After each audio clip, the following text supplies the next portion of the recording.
दोस्तों ये एनसीईआरटी की क्लास 6 की इंग्लिश की टेक्स्ट बुक है पूर्वी।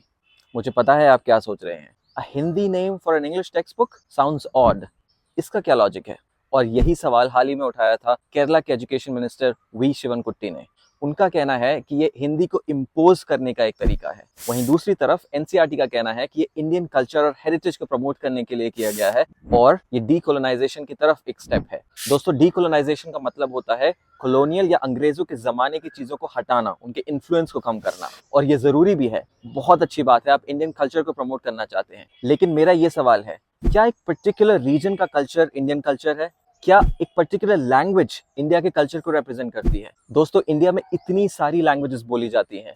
तमिल है, तेलुगु है, मलयालम है, असमीज है, बंगाली है, और हर लैंग्वेज एक कल्चर को रिप्रेजेंट करती है। तो फिर एक नेशनल करिकुलम में सिर्फ हिंदी को क्यों हाईलाइट किया जाता है? दोस्तों इंडिया की खूबसूरती उसकी डाइवर्सिटी में है। हमारी डाइवर्सिटी ही हमारी स्ट्रेंथ है, हमारी यूएसपी है। इसको आप एक रेनबो, एक इंद्रधनुष के एग्जाम्पल से समझिए। रेनबो हम सबको इतना खूबसूरत लगता है, क्यों?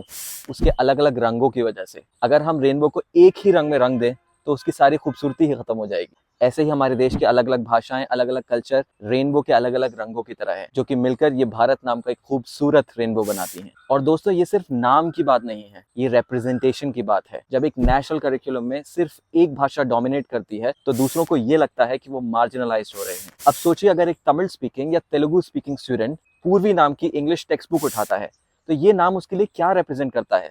क्या वो अपने आप को इस करिकुलम में देख पाएगा? क्या ये सच में इंक्लूसिव एजुकेशन का एक एग्जाम्पल है? हमें ये सवाल पूछने की जरूरत है।